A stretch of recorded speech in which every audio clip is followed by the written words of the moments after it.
سورۃ لقمان۔ بسم اللہ الرحمن الرحیم۔ الف لام میم تلک آیات الکتاب الحکیم۔ اس سورہ مبارکہ کی ابتدائی آیات جو ہیں وہ سورہ بقرہ کی ابتدائی آیات سے بہت مشابہ بھی ہیں، اور دوسرے یہ کہ اس میں ایک لطیف فرق ہے، وہ ابھی آپ کے سامنے آ جائے گا۔ تلک آیات الکتاب الحکیم ھدی و رحمۃ للمحسنین الذین یقیمون الصلاۃ ویؤتون الزکاۃ وہم بالآخرۃ ہم یوقنون اولئک علی ھدی من ربہم واولئک هم المفلحون۔ پانچویں آیت تو یہاں ہے وہی پانچویں آیت ٹھیک سورہ بقرہ کی ہے، اولئک علی ھدی من ربہم واولئک هم المفلحون۔ پہلی آیت الف لام میم یہاں ہے، پہلی آیت الف لام میم سورہ بقرہ کی بھی ہے۔ نوٹ کیجئے کہ وہاں آیا تھا ھدی للمتقین، یہ تقوی والوں کے لیے جن میں کوئی حق کی طلب ہے، جو چاہتے ہیں نیک راستے پر چلنا، جن میں طلب ہدایت ہے، ان کے لیے ہدایت ہے۔ یہاں ایک لفظ کا اضافہ کیا، اگلی منزل چونکہ بیان ہو رہی ہے، ھدی و رحمۃ للمحسنین، یہ جو بلند ترین منزل ہے، جو احسان کے مقام تک پہنچ جائیں، ان کے حق میں یہ صرف ہدایت ہی ہدایت نہیں، رحمت بھی ہے۔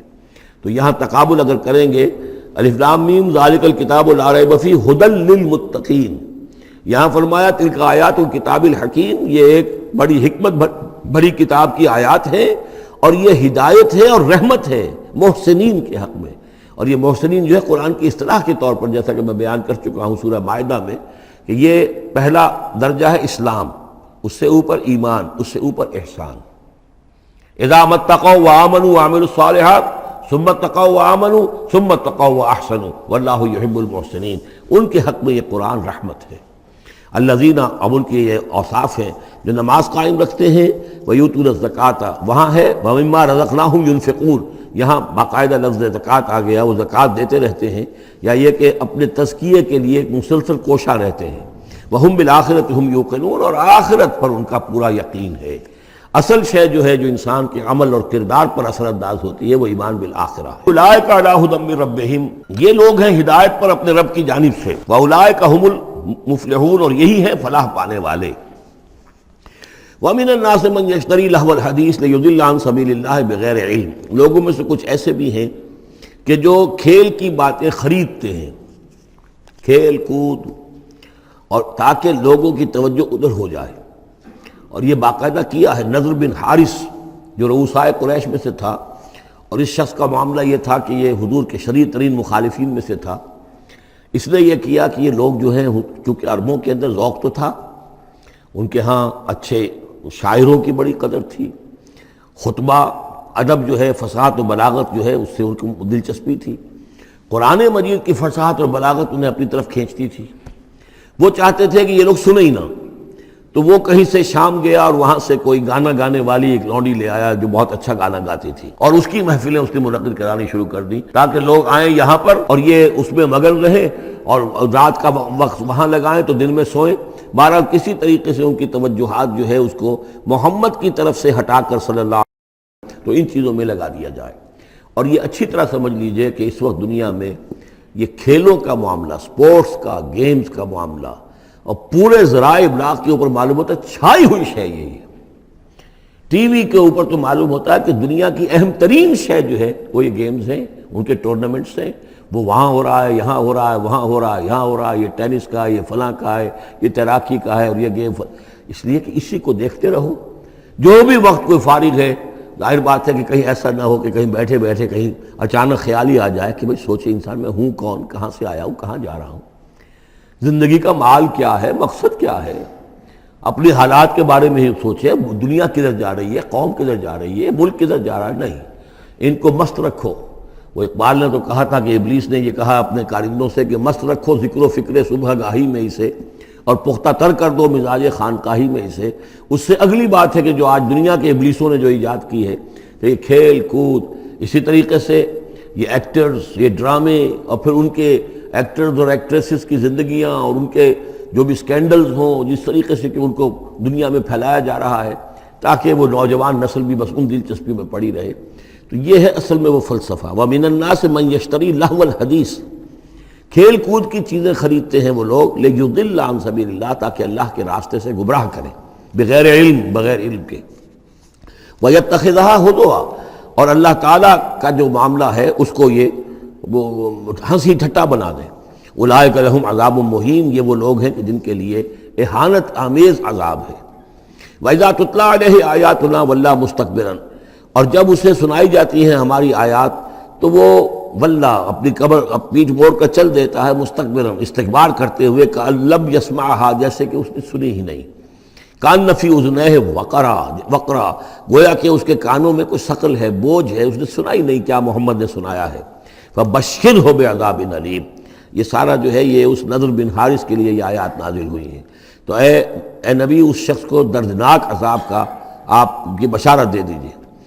ان الذین آمنوا وعملوا الصالحات لہم جنات النعیم، یقیناً وہ لوگ جو ایمان لائے اور جنہوں نے نیک عمل کیے ان کے لیے نعمتوں بھرے باغات ہیں، خالدین فیہا، جس میں وہ ہمیشہ ہمیش رہیں گے۔ وعد اللہ حقا، یہ اللہ کا وعدہ ہے جو سچا ہے، پختہ ہے، اٹل ہے، حتمی ہے، یقینی ہے۔ وہو العزیز الحکیم، اور وہ زبردست ہے، حکمت والا۔ خلق السماوات بغیر عمد ترونہا، اس نے آسمان بنا دیے بغیر ستونوں کے جو تمہیں نظر آتے ہوں۔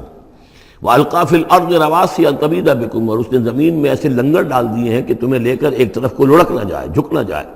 وَبَثَّ فِيهَا مِن كُلِّ دَابَّةٍ، اور اس میں ہر طرح کے جانور جو ہے پھیلا دیے ہیں۔ وَأَنزَلْنَا مِنَ السَّمَاءِ مَاءً، اور اس نے اتارا ہے آسمان سے پانی۔ فَأَنبَتْنَا فِيهَا مِن كُلِّ زَوْجٍ كَرِيمٍ، اور اس میں ہر طرح کے جو ہے جوڑے نباتات کے اس نے پیدا کر دیے ہیں، ہر طرح کے۔ آپ کو معلوم ہے کہ ان کی بھی فیملیز ہوتی ہیں، یہ سٹرس فیملی ہے اور یہ فلاں فیملی ہے، اس طریقے سے اللہ تعالیٰ نے ان کے بھی خاندان بنائے ہوئے۔ ھذا خلق اللہ فارونی ماذا خلق الذین من دونہ، یہ تو ہے اللہ کی تخلیق، تم بھی مانتے ہو کہ اللہ نے بنایا، پھر ذرا مجھے دکھاؤ کیا چیز بنائی ہے انہوں نے جو اس کے سوا معبود تم نے بنا لیے ہیں۔ بل الظالمون فی ضلال مبین، ظاہر ہے کہ ایسے ان کے عقیدے میں بھی یہ بات نہیں تھی۔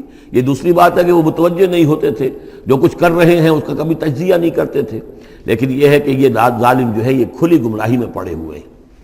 اب جو دوسرا رکوع آ رہا ہے سورہ مبارکہ کا، یہ ہمارے اس منتخب نصاب کا ایک اہم درس ہے، اور یہ منتخب نصاب کا پہلا حصہ ہے جو جامع اسباق، سورۃ العصر، پھر آیت البر، تیسرا سبق یہ ہے، اس لیے کہ اس میں بھی وہ انسان کی نجات کے لیے جو چیزیں لازم ہیں وہ سب کی سب ان کا ایک اسکیلیٹن سمجھیے، اس کا جو ہے ایک خاکہ جو ہے، بلو پرنٹ اس کے اندر بھی آ گیا ہے۔ اور یہ اصل میں ایک ایسے شخص کی مثال ہے جو نہ خود نبی تھے نہ کسی نبی کے پیروکار تھے، لیکن وہی جو بات میں نے بارہا آپ سے عرض کی ہے کہ سلیم الطبع انسان، سلیم الفطرت انسان، اور سلیم العقل انسان، فطرت کج نہ ہوئی ہو، پرورٹڈ نہ ہو، اور انسان کی عقل جو ہے اس کے اوپر پردے نہ پڑ گئے ہوں، تو انسان کچھ حقائق تک خود پہنچ جائے گا چاہے کسی نبی کی دعوت اس تک نہ پہنچی ہو۔ وہ مقام کیا ہے کہ وہ پہچان لے گا کہ اس کائنات کا ایک خالق ہے، وہ اکیلا ہے، وہی اس کا مدبر ہے، وہی چلا رہا ہے، وہ تمام صفات کمال سے بتمام کمال متصف ہے۔ پھر یہ کہ اس نے جو ہمیں پیدا کیا ہے تو زندگی صرف یہ زندگی نہیں ہے بلکہ کوئی اور زندگی بھی ہوگی، اس کے پاس لوٹنا بھی ہوگا، ہم اس کی طرف جائیں گے اور پھر ہمیں اپنے اعمال کا محاسبہ وہاں پر فیس کرنا ہوگا اور جزا و سزا ہوگی۔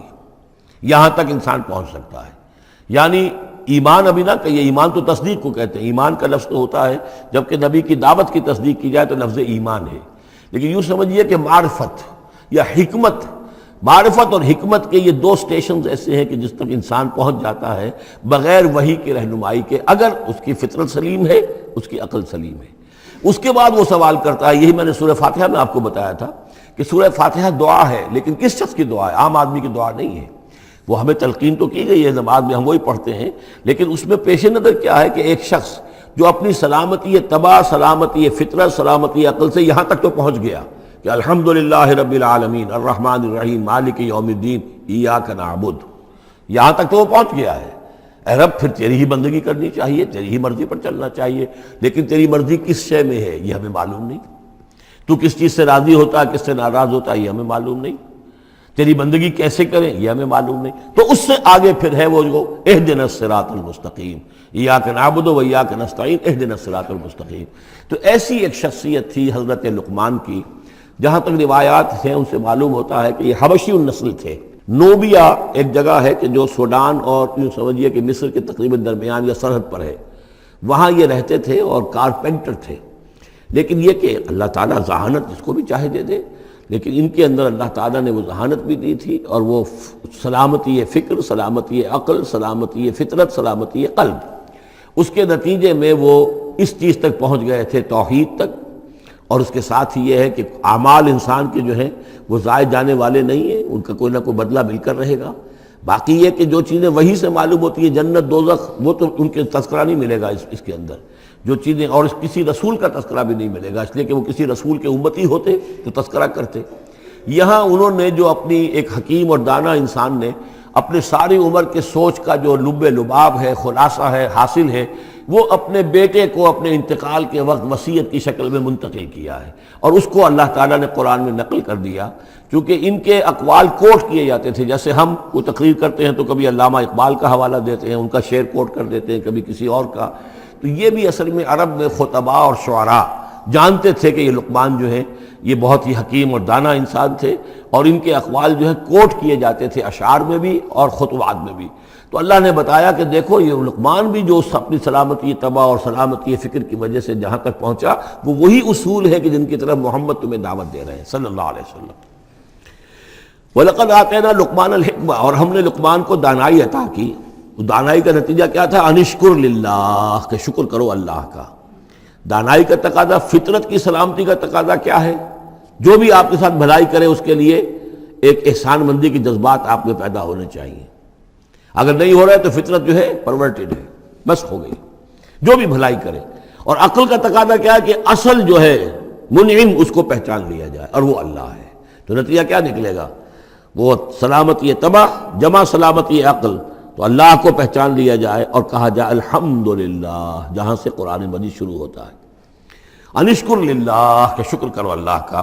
ومن یشکر فانما یشکر لنفسہ، جو کوئی بھی شکر کرتا ہے تو وہ شکر کرتا ہے اپنے ہی بھلے کے لیے، اپنے ہی فائدے کے لیے۔ ومن کفر فان اللہ غنی حمید، اور جو کفران نعمت کرتا ہے، ناشکری کرتا ہے، تو اللہ تو غنی اور حمید ہے۔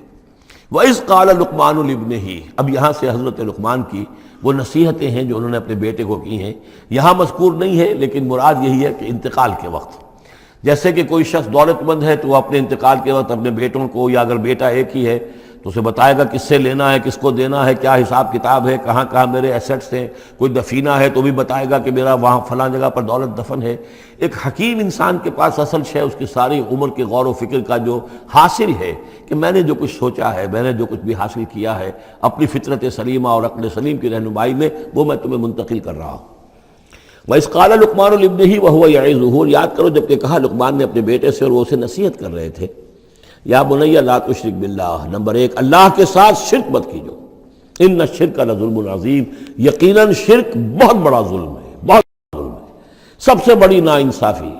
عربی زبان میں ظلم کہتے ہیں وضع الشیء فی غیر محلہ، کسی شے کو ہٹا کر اس کی اصل مقام سے ہٹا کر کہیں اور رکھ دینا، یہ ظلم ہے۔ اللہ خالق ہے تنہا، باقی سب مخلوق ہیں، اب آپ نے مخلوق میں سے کسی کو اللہ کے برابر کر دیا، یا اللہ کو کسی اعتبار سے گرا کر مخلوق کی صف میں لا کے کھڑا کر دیا، تو اس سے بڑا شرک، اس سے بڑی ظلم، اس سے بڑی ناانصافی، اس سے بڑا ظلم کوئی نہیں۔ وَإِذْ قَالَ لُقْمَانُ لِابْنِهِ وَهُوَ يَعِظُهُ يَا بُنَيَّ لَا تُشْرِكْ بِاللَّهِ إِنَّ الشِّرْكَ لَظُلْمٌ عَظِيمٌ، اور اس کے بعد فوراً ہی اللہ تعالیٰ نے اپنی طرف سے ایک بات ایڈ کی ہے۔ یہ چوتھا مقام آ گیا ہے کہ جہاں اللہ کے حق کے فوراً بعد والدین کا حق۔ ظاہر بات ہے کہ حضرت لقمان کو یہ بات کچھ یعنی مناسب نہیں معلوم ہوئی کہ وہ اپنا حق بھی بیان کریں، لہذا اس کی تکمیل کر دی ہے اللہ تعالیٰ نے۔ وَوَصَّيْنَا الْإِنسَانَ بِوَالِدَيْهِ، اور ہم نے وصیت کی انسان کو اس کے والدین کے بارے میں، اور والدین میں سے بھی خاص طور پر والدہ، اس لیے کہ زیادہ مشقت وہ جھیلتی ہے، زیادہ تکلیفیں بچوں کی پرورش میں ماں کو برداشت کرنی پڑتی ہیں۔ وَوَصَّيْنَا الْإِنسَانَ بِوَالِدَيْهِ حَمَلَتْهُ أُمُّهُ وَهْنًا عَلَى وَهْنٍ، اسے اٹھائے رکھا، وہ جو حمل ہے اس کے اپنے جسم کے اندر اٹھائے رکھا اس نے اس کو، وہنن علی وہنن، کمزوری پر کمزوری جھیل کر، وفصالہ فی عامین، پھر اس کا دودھ چھڑانا ہوا 2 سال میں سے، پھر یہ کہ پہلے 9 مہینے تو جونک کی طرح اس کے جسم کے اندر خون چوستا رہا، اور اس کے بعد پھر جو ہے دودھ اس کا جو ہے پیا ہے، تو وہ بھی اس کی توانائیاں اور اس کی قوت ہی ہے کہ جو دودھ کی شکل میں اس کے لیے غذا بنی ہے۔ انشکر لی ولوالدیک، کہ شکر کرو میرا اور اپنے والدین کا، الی المصیر، اور میری طرف تم کو لوٹ کر آنا ہے۔ اب دیکھیے جیسے میں نے وہاں عرض کیا تھا کہ سورہ عنکبوت میں اور اس میں بڑی مناسبت ہے ان دو میں، وہ مضمون اب یہاں بھی آ رہا ہے کہ اگر یہ دو حق ٹکرا جائیں، ایک حق اللہ کا ہے شرک نہ کیا جائے، ایک حق والدین کے ساتھ حسن سلوک ہے، اب یہ ٹکرا گئے، والدین کہہ رہے ہیں شرک کرو، اب کیا کریں؟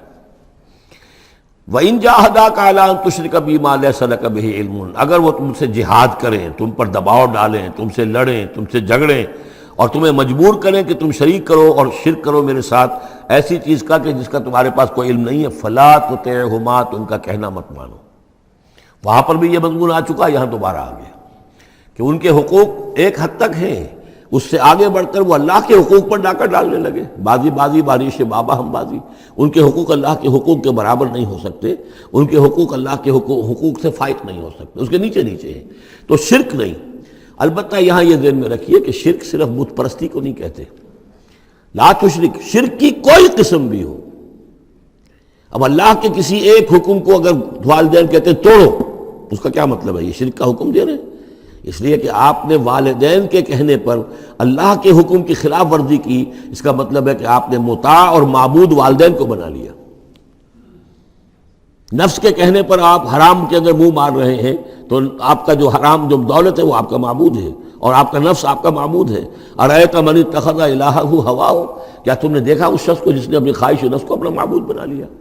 تو شرک کا مفہوم جو ہے اس کا پورا وسیع مفہوم، اور جیسا کہ اس سے پہلے بھی تذکرہ ہو چکا ہے، اس پر الحمدللہ کہ میں نے تقریباً 20 سال پرانی بات ہے یہ، کہ میں نے اقسام حقیقت و اقسام شرک پر 6 گھنٹے کے کیسٹس جو ہیں میرے وہ ریکارڈڈ ہیں اور موجود ہیں۔ تو اس حوالے سے اس کو یہ نہیں سمجھنا چاہیے کہ شرک سے مراد صرف بت پرستی ہے۔ وَإِن جَاهَدَاكَ عَلَىٰ أَن تُشْرِكَ بِي مَا لَيْسَ لَكَ بِهِ عِلْمٌ فَلَا تُطِعْهُمَا، لیکن دیکھیے یہ ہے اللہ تعالیٰ کی تعلیم، اس کے اندر کیا توازن ہے۔ اس کا یہ مطلب نہیں ہے کہ والدین کے سارے حقوق ہی ساقط ہو گئے۔ اگر والدین مشرک ہیں، تمہیں شرک کرنے کا حکم دے رہے ہیں تو ان کا یہ حکم تو نہیں مانو گے، لیکن ان کے ساتھ حسن سلوک پھر بھی کرنا ہے۔ والد تو ہے نا، وہ والدہ تو ہے نا۔ وَصَاحِبْهُمَا فِي الدُّنْيَا مَعْرُوفًا، دنیا میں ان کے ساتھ رہو بہتر انداز میں، صحیح انداز میں خدمت ان کی کرو، اگر انہیں ضرورت ہے تو اپنا مال ان پر خرچ کرو۔ اس کے اندر یہ نہیں ہوگا کہ سارے حقوق ساقط ہو گئے، اب انہیں گالیاں دینی شروع کر دو یا ان کو جو ہے ستانا شروع کر دو، نہیں۔ لیکن اگر وہ اللہ کے حکم کے خلاف کوئی حکم دیتے تو مت مانو۔ وَاتَّبِعْ سَبِيلَ مَنْ أَنَابَ إِلَيَّ، اور پیروی کرو اس شخص کے راستے کی کہ جو میری طرف اپنا رخ کر چکا ہے۔ یعنی والدین کا اتباع نہیں ہے، والدین کی اطاعت نہیں ہے، والدین کے ساتھ حسن سلوک ہے۔ اطاعت ہوگی اگر اللہ کی اطاعت کے مطابق، اس کے دائرے کے اندر تو اطاعت بھی ہوگی، لیکن بالفعل اور آزادانہ کوئی اطاعت نہیں والدین کی۔ کہیں بھی قرآن مجید میں نہیں آیا اپنے والدین کی اطاعت کرو۔ کیا حکم دیا گیا؟ حسن سلوک، نیک سلوک، ان کی ضرورت، ان کی خبر گیری ہے، ان کی خدمت ہے، ان کی ضروریات کا لحاظ رکھنا، اس کا حکم ہے۔ باقی پیروی کرو اس شخص کی جس نے اپنا رخ میری طرف کر لیا ہے، وہ کوئی بھی ہے۔ پہلے انبیاء ہوتے تھے، انبیاء کی پیروی کرو، اب انبیاء نہیں ہیں، انبیاء کے خادم ہیں۔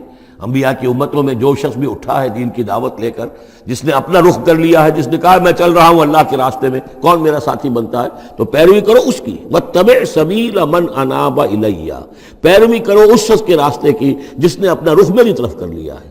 ثُمَّ إِلَيَّ مَرْجِعُكُمْ، پھر میری ہی طرف تم سب کا لوٹنا ہے۔ والدین بھی یہیں آ جائیں گے میرے پاس، تم بھی آ جاؤ گے۔ فَأُنَبِّئُكُم بِمَا كُنتُمْ تَعْمَلُونَ، پھر میں تمہیں جتلا دوں گا جو کچھ کہ تم کرتے رہے تھے۔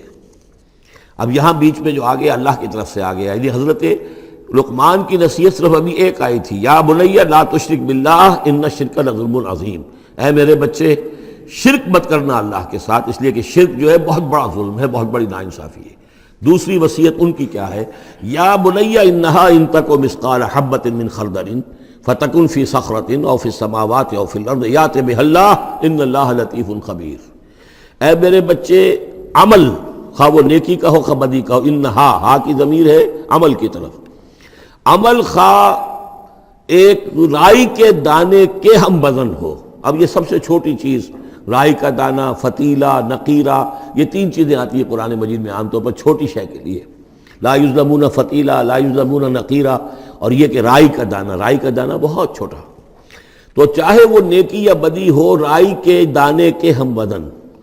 اور پھر فتکن فی صخرۃ، وہ کسی پہاڑ کی، کسی چٹان کے پیٹ میں جا کر، کسی کھو کے اندر جا کر وہ عمل کیا گیا ہو، او فی السماوات، یا آسمانوں میں کیا گیا ہو۔ اب تو آسمانوں میں ہے نا، آپ خلا میں جا کر وہ عمل کر رہے ہیں، تو پھر اب تو انسان جو ہے وہاں تک پہنچ گیا ہے۔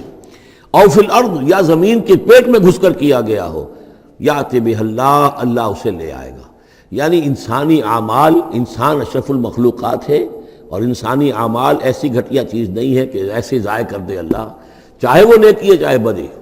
فمن یعمل مثقال ذرۃ خیرا یرہ ومن یعمل مثقال ذرۃ شرا یرہ، لیکن عمل ضائع نہیں ہوگا، چاہے وہ رائی کے دانے کے برابر ہو، پھر چاہے وہ کسی چٹان میں گھس کر کیا گیا ہو، کسی پہاڑ کی کھو میں کیا گیا ہو، چاہے وہ خلا اور فضا کی پہنائیوں میں کیا گیا ہو، چاہے وہ زمین کے اندر سرنگ کھود کر کیا گیا ہو، یأتی بہ اللہ ان اللہ لطیف خبیر، یقیناً اللہ تعالیٰ باریک بین ہے، باخبر ہے۔ اب دو چیزیں آ گئیں، اللہ کے ساتھ شرک نہیں، اور اعمال کے بارے میں دیکھ لو، نیکی اور بدی کے نتائج نکل کر رہیں گے۔ اس سے آگے بعث بعد الموت کا یہاں تذکرہ نہیں ہے، اس سے بعد جنت اور دوزخ کا، اس لیے کہ یہ چیزیں معلوم ہوتی ہیں پھر نبی کے بتانے سے۔ اصولی طور پر جو چیز حکمت سے انسان جہاں تک پہنچ سکتا ہے وہ دو ہے، ایک خالق اور اس کے ساتھ شرک نہ ہو، اور نمبر دو اس اعمال انسانی ان کا ضرور بدلہ ملے گا۔ اب اس کے بعد تیسری بات، یا بنی اقم الصلاۃ، نماز قائم رکھ، یعنی جس اللہ کو تم نے پہچان لیا ہے، اب محض ایک مرتبہ پہچان لینا کافی نہیں ہوگا، اسے یاد رکھنا ضروری ہے، ورنہ شیطان تمہیں ورغلائے گا، تمہیں ادھر ادھر سے جو ہے تمہارا نفس تمہیں غلط راستے پر ڈال دے گا، جب تک کہ یہ ایمان باللہ مستحضر نہ رہے ذہن کے اندر۔ اور ایمان باللہ کو مستحضر رکھنے کے لیے ذکر ہے جو ہم پڑھ چکے ہیں، اتل ما اوحی الیک من الکتاب واقم الصلاۃ ان الصلاۃ تنہی عن الفحشاء والمنکر۔ لہذا اب نماز کون سی تھی وہ ہم نہیں جانتے، لیکن کوئی ذریعہ ایسا ہونا چاہیے کہ تم اللہ کو یاد کیا کرو۔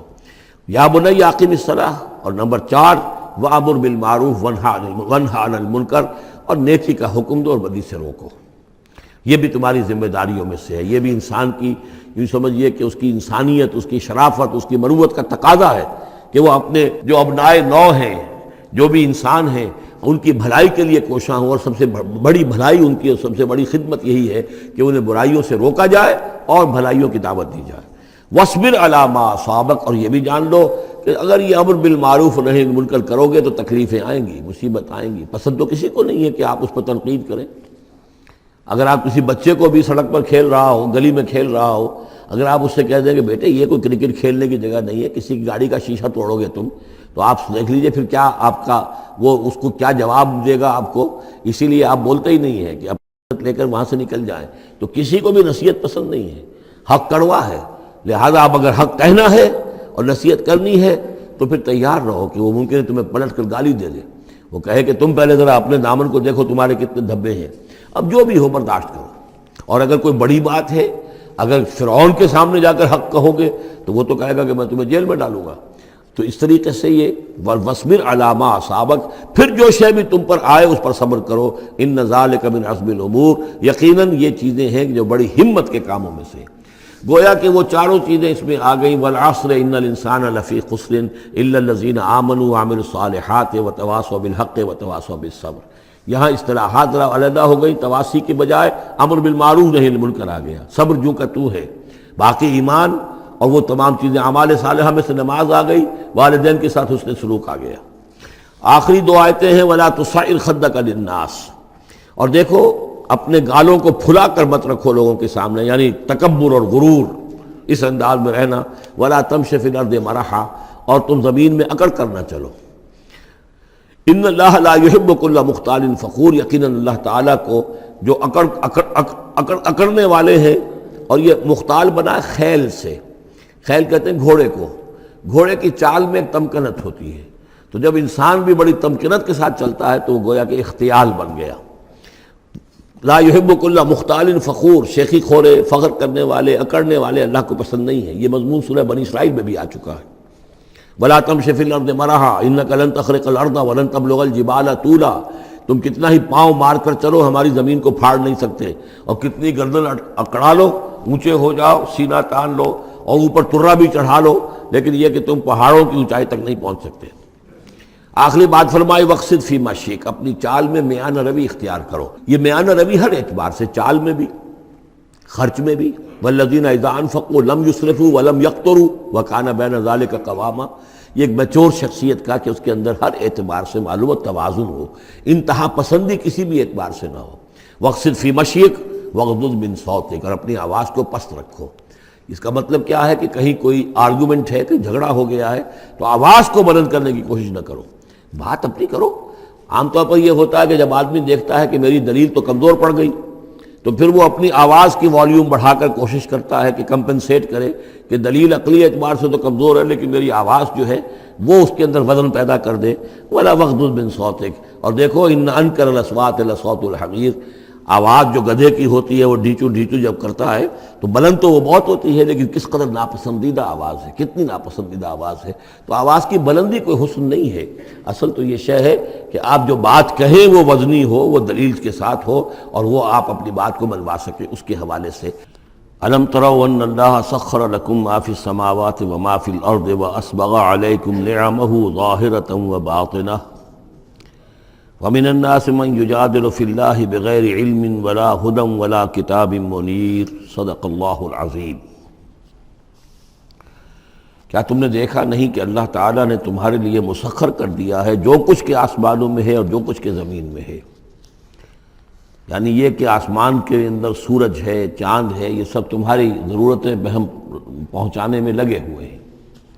سورج کی تمازت ہے جس سے تمہاری فصلیں پکتی ہیں، اسی سے ہواؤں کا نظام چل رہا ہے، بارشوں کا برسنا، تو یہ سارا معلوم ہوتا ہے کہ تمہارے لیے یہ سب بستر بچھایا ہے اللہ نے اور ساری تمہاری ضرورتیں پوری کی ہیں۔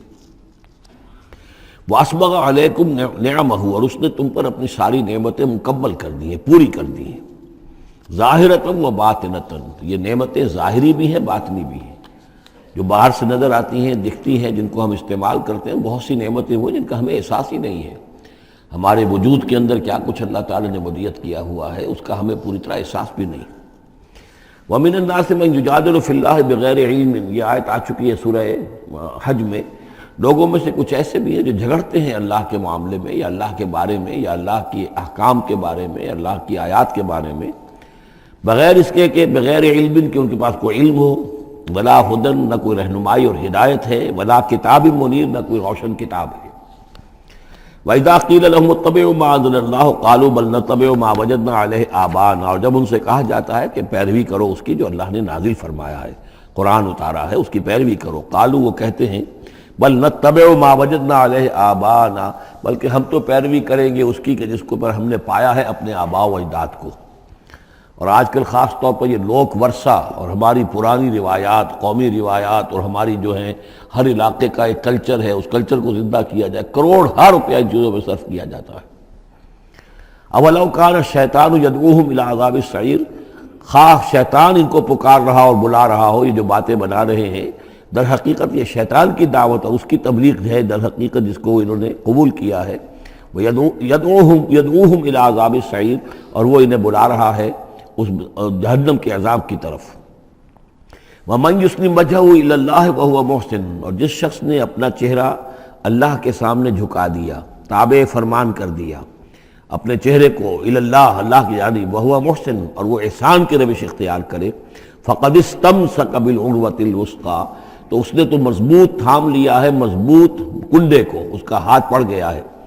یہ سورہ بقرہ میں بھی یہ الفاظ آئے تھے آیت الکرسی کے فوراً بعد۔ فَمَن يَكْفُرْ بِالطَّاغُوتِ وَيُؤْمِن بِاللَّهِ فَقَدِ اسْتَمْسَكَ بِالْعُرْوَةِ الْوُثْقَىٰ وَإِلَى اللَّهِ عَاقِبَةُ الْأُمُورِ، اور تمام معاملات کا انجام آخر کار اللہ ہی کے ہاتھ میں ہے، اللہ ہی تک اس کو لوٹا دیا جائے گا۔ وَمَن كَفَرَ فَلَا يَحْزُنْكَ كُفْرُهُ، اور اے نبی جو کفر کر رہا ہے تو آپ اس کے کفر اور کفر کے لیے جو وہ بھاگ دوڑ کر رہا ہے اس سے آپ پریشان نہ ہو، دلگیر نہ ہو۔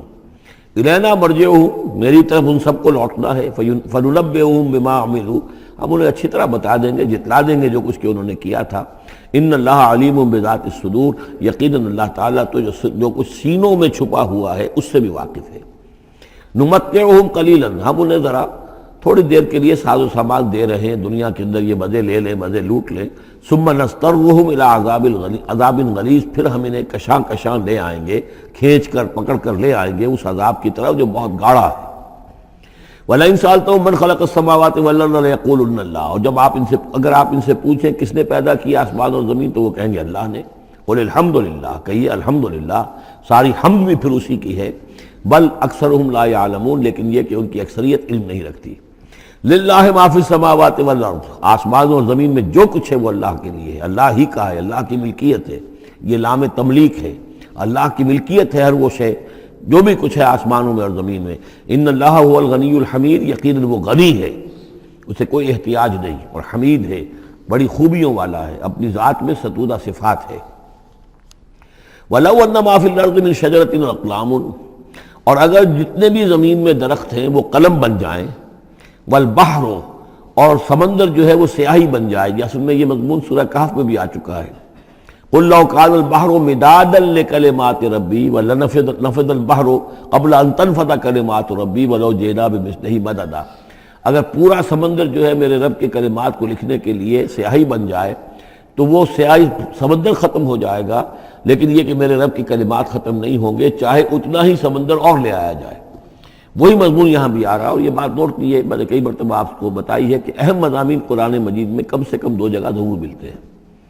وَلَوْ، اب وہاں پر صرف سیاہی کا تذکرہ تھا، یہاں سیاہی کے ساتھ قلم۔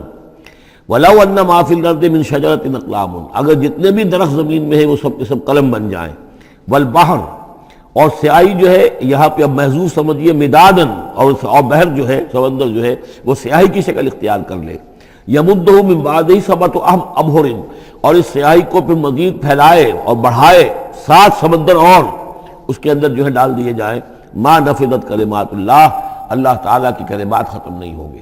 اور یہ میں عرض کر چکا ہوں، اس سے مراد کیا ہے کہ ہر شے جو اس کائنات میں ہے اللہ تعالیٰ کے کلمہ کن کا ظہور ہے، تو گویا کہ یہ تمام مخلوقات جو ہے کلمات اللہ ہے۔ اس اعتبار سے ظاہر بات ہے کہ احصاء کرنا ممکن ہی نہیں، اور آج کچھ نہ کچھ ہمیں اندازہ ہے کہ یہ کائنات کتنی وسیع و عریض ہے۔ ابھی تک بڑی سے بڑی ٹیلیسکوپس ایجاد کرنے کے باوجود trillions and trillions and trillions of light years تک تو ہم نے دیکھ لیا ہے، لیکن کائنات کا سرا ابھی ہمیں نظر نہیں آیا کہ شروع کہاں ہوتی ہے ختم کہاں ہوتی ہے۔ تو اس سے اندازہ کریں اللہ تعالیٰ کی خلاقی کا اور اس کی مخلوقات کتنی ہیں۔ تو وہ جتنے بھی کلمات کن ہیں، اگر ان کو لکھنے کے لیے تمام جو ہے زمین کے درخت وہ قلم بن جائیں، اور تمام سمندر جو ہیں وہ سیاہی بن جائیں، اور 7 سمندر اور بھی اس میں ایڈ کر دیے جائیں، تب بھی یہ کہ اللہ کے کلمات ختم نہیں ہوں گے۔ ان اللہ عزیز الحکیم، یقیناً اللہ تعالیٰ زبردست ہے، حکمت والا۔ اب ادھر تو اس میں تو اللہ تعالیٰ کی تخلیق کی وسعت اور عظمت کا تذکرہ ہو گیا، اب اس کا جو اس کے انتظام کا معاملہ، اس کی تدبیر جو ہے اس میں کس قدر یسر ہے، کتنی آسانی ہے، کتنی سہولت ہے اس کے لیے۔ یعنی اس کائنات کو جیسے کہ سورہ بقرہ میں آیت الکرسی میں بھی آیا تھا، وَلَا يَئُودُهُ حِفْظُهُمَا، یہ آسمانوں اور زمین کی حفاظت اس پر کوئی بھاری نہیں ہے، مشکل نہیں ہے، اس کو جو ہے اس کے تھامنے میں، اس کے چلانے میں کوئی اس کے لیے یہ کام بوجھل نہیں ہے، وزنی نہیں ہے۔ وَلَا يَئُودُهُ حِفْظُهُمَا وَهُوَ الْعَلِيُّ الْعَظِيمُ، تو اسی کو یہاں فرمایا مَا خَلْقُكُمْ وَلَا بَعْثُكُمْ إِلَّا كَنَفْسٍ وَاحِدَةٍ، تم سب کو پیدا کرنا اور تم سب کو دوبارہ پیدا کر لینا اللہ تعالیٰ کے لیے ایسے ہی جیسے ایک نفس کا پیدا کر دینا، اللہ کے لیے یہ اتنا یسیر ہے۔ ان اللہ سمیع بصیر، یقیناً اللہ تعالیٰ سمیع ہے اور بصیر ہے۔ تو گویا کہ ایک ہے اللہ کی تخلیق کی وسعت و عظمت، وہ تو کلمات الہی، اور ایک ہے اللہ تعالیٰ پر یہ کتنا ہلکا ہے، اہون علیہ، یہ اس کے لیے بہت آسان ہے، یسر اور سہولت اللہ تعالیٰ اس کے انتظام کو اور اس کو جو لے کر چل رہا ہے اس پر بھاری نہیں۔ الم تری ان اللہ یولج اللیل فی النہار، کیا تم دیکھتے نہیں کہ اللہ تعالیٰ رات کو پرو لاتا ہے دن میں، ویولج النہار فی اللیل، اور دن کو پرو لاتا ہے رات میں۔ اب یہ ایک تو اس کا مفہوم یہ ہو سکتا ہے کہ جیسے ایک ڈوری ہے، اور اس ڈوری کے اندر اگر آپ نے دانے ڈالے ہوئے تسبیح میں، ایک سیاہ ہے ایک سفید، ایک سیاہ ایک سفید، سیاہ کے بعد سفید، سفید کے بعد سیاہ، یہ تو آتا چلا جائے گا۔ ایک یہ ہے کہ کبھی دن بڑھتا ہے اور رات گھٹتی ہے، گویا کہ دن جو ہے رات میں داخل ہو رہا ہے، کبھی رات بڑھنے لگتی ہے دن گھٹنے لگتا ہے، گویا کہ دن جو ہے وہ رات کو انکروچ کر رہا ہے، رات کے حصے کو گویا کہ اس نے قبضے میں کر لے لیا ہے۔ تو اس طریقے سے اللہ تعالیٰ پرو دیتا ہے رات کو دن میں، دن کو رات میں۔ وَسَخَّرَ الشَّمْسَ وَالْقَمَرَ، اور اس نے مسخر کر دیا ہے سورج کو اور چاند کو، كُلٌّ يَجْرِي إِلَىٰ أَجَلٍ مُّسَمًّى، یہ سب کے سب چل رہے ہیں ایک وقت معین تک کے لیے۔ وَأَنَّ اللَّهَ بِمَا تَعْمَلُونَ خَبِيرٌ، اور یقیناً اللہ تعالیٰ جو کچھ کہ تم کر رہے اس سے باخبر ہے۔ ذَلِكَ بِأَنَّ اللَّهَ هُوَ الْحَقُّ، یہ اس لیے کہ اللہ حق ہے۔ وَأَنَّ مَا يَدْعُونَ مِن دُونِهِ الْبَاطِلُ، اور یہ کہ جس کو یہ پکار رہے ہیں اللہ کے سوا وہ سب باطل ہیں، ان کی کوئی حقیقت ہی نہیں۔ باطل اس کو کہتے ہیں جو نظر تو آئے ہو نہ، کوئی حقیقت اس کی نہ ہو، جیسے سراب، پانی نظر آتا ہے لیکن پانی ہے نہیں۔ وَأَنَّ اللَّهَ هُوَ الْعَلِيُّ الْكَبِيرُ، اور یقیناً اللہ تعالیٰ ہی ہے سب سے بلند و بالا اور سب سے بڑا اور عظمت والا۔ أَلَمْ تَرَ أَنَّ الْفُلْكَ تَجْرِي فِي الْبَحْرِ بِنِعْمَتِ اللَّهِ لِيُرِيَكُم مِّنْ آيَاتِهِ، کیا تم دیکھتے نہیں کہ کشتیاں چلتی ہیں سمندر میں یا دریا میں اللہ کی نعمتوں کو لے کر؟ ظاہر بات ہے ٹرانسپورٹ جو ہوتی تھی پہلے بہت بڑی، وہ سمندروں میں کشتیوں سے، دریاؤں میں بھی۔ لِيُرِيَكُم مِّنْ آيَاتِهِ، تاکہ وہ تمہیں دکھائے اپنی آیات میں سے۔ ان فی ذلک لآیات لکل صبار شکور، یقیناً اس میں آیات ہیں، لیکن کس کے لیے؟ ان سب لوگوں کے لیے جو صبر کرنے والے ہیں، شکر کرنے والے ہیں۔ صبار یہ بھی مبالغے کا صیغہ ہے، فعال کے وزن پر، بہت صبر کرنے والا۔ شکور فعول کے وزن پر ہے، بہت زیادہ شکر کرنے والا۔ وَإِذَا غَشِيَهُم مَّوْجٌ كَالظُّلَلِ، اور جب یہ کبھی سمندر میں ہوتے ہیں اور ان کے اوپر ایک موج چڑھتی ہے اور ڈھانپ لیتی ہے انہیں جیسے کہ بادل ہوں، ایسی موج آ رہی ہے کہ گویا کہ وہ تمہارے اوپر سے گزر جائے گی۔ دعوا اللہ مخلصین لہ الدین، تو وہ پکارنے لگتے ہیں اللہ کو اسی کے لیے اپنی اطاعت کو خالص کرتے ہوئے۔ فلما نجاہم من البر، اور جب اللہ انہیں نجات دے کر لے آتا ہے خشکی پر، فمنہم مقتصد، تو ان میں سے کچھ وہ لوگ ہیں کہ جو بیچ کی چال پر چلتے ہیں، یعنی یہ کہ اکثر و بیشتر جو ہیں وہ پھر شرک کی راہ اختیار کر لیتے ہیں۔ وما یجحد بآیاتنا الا کل ختار کفور، اور ہماری آیات کا انکار نہیں کرتے مگر وہی جو قول کے جھوٹے ہیں اور ناشکرے ہیں۔ یا ایھا الناس اتقوا ربکم واخشوا یوما، اے لوگو اپنے رب کا تقوی اختیار کرو اور ڈرو اس دن سے، لا یجزی والد عن ولدہ، جس دن کوئی والد اپنے بیٹے سے کسی شے کو دور نہیں کر سکے گا، بچا نہیں سکے گا کسی بھی چیز سے، ولا مولود هو جاز عن والدہ شیئا، اور نہ ہی بیٹا جو ہے وہ اپنے باپ سے کوئی شے دور کر سکے گا، کوئی کسی کے کام نہیں آئے گا، نہ باپ بیٹے کے نہ بیٹا باپ کے، تو باقی سارے رشتے جو ہیں وہ تو اس کے بعد ثانوی ہیں۔ ان وعد اللہ حق، یہاں وہ آیت بھی یاد آ گئی ہوگی آپ کو، یا بنی اسرائیل اذکروا نعمتی التی انعمت علیکم انی فضلتکم علی العالمین واتقوا یوما لا تجزی نفس عن نفس شیئا ولا یقبل منها شفاعۃ ولا یؤخذ منها عدل ولا هم ينصرون۔ یا ایھا الناس اتقوا ربکم واخشوا یوما لا یجزی والد عن ولدہ ولا مولود هو جاز عن والدہ شیئا ان وعد اللہ حق، اللہ کا وعدہ سچا ہے، شدنی ہے، اٹل ہے، ہو کر رہے گا، قیامت آ کر رہے گی، جزا و سزا ہو کر رہے گی۔ فلا تغرنکم الحیات الدنیا، تو دیکھو تمہیں نہ دھوکے میں ڈال دے یہ دنیا کی زندگی، تم اسی کے اوپر ریجھ جاؤ، اسی میں مگن ہو جاؤ، اسی میں گم ہو جاؤ، تو گویا کہ یہ تمہارے لیے پھر دھوکے کی ٹٹی بن گئی کہ اصل زندگی سے تمہیں جو ہے ذہناً جو ہے اس نے غافل کر دیا۔ ولا یغرنکم باللہ الغرور، اور دیکھنا وہ دھوکے باز تمہیں اللہ تعالیٰ کی شان غفاری کے حوالے سے دھوکہ نہ دے۔ یہ شیطان آ کر یہ بھی کہتا ہے کہ اللہ تو بڑا غفار ہے، تم نے کیا کیا، کچھ چھوٹے سے گناہ تھوڑے سے کیے، اللہ کی مغفرت تو بہت وسیع ہے، خامخواہ کاہے کو گھبراتے ہو، کاہے کو توبہ کرتے ہو۔ تو یہ جو ہے اللہ کی رحیمی، اللہ کی شان غفاری کا حوالے سے دھوکے میں دینا انسان کو۔ ولا یغرنکم باللہ الغرور ان اللہ عندہ علم الساعہ، اللہ ہی ہے کہ جس کے پاس ہے قیامت کا علم کہ قیامت کب آئے گی۔ ساعہ اور قیامہ، اس کے فرق کو ذہن میں رکھیے۔ گھڑی وہ معین گھڑی جب کہ زلزلہ ہوگا اور یہ اجرام سماویہ جو ہیں وہ ایک دوسرے سے ٹکرائیں گے اور پہاڑ جو ہیں روئی کے گالوں، یہ ساعہ ہے جس میں کہ ہلاکت ہوگی دنیا کی آخری۔ اور پھر باس بادل موت کے بعد جو دن آنا ہے وہ قیامہ ہے۔ قیام کہتے ہیں کھڑے ہونے کو، اس دن کھڑے ہوں گے لوگ اور حاضر ہوں گے اپنے رب کے حضور میں۔ تو عام طور پر ہم قیامت کا لفظ جب بولتے ہیں تو ساعت کی جگہ پر بولتے ہیں۔ قرآن کی جو پرٹیکولر اپنی ٹرمینالوجی ہے اس میں یہ ساعہ ہے، وہ گھڑی کہ جس میں ہلچل ہوگی اور یہ جو بھی کچھ ہونا ہے جس کا کہ نقشہ کھینچا گیا، القاریہ والقاریہ وما ادراک ما القاریہ، یہ ہے الساعہ۔ لیکن پھر جب باس بعد الموت کے بعد جب کھڑے ہونا ہے قبروں سے نکل کر اللہ کے حضور میں، تو یہ ہوگا قیامہ، کھڑے ہونے کا دن۔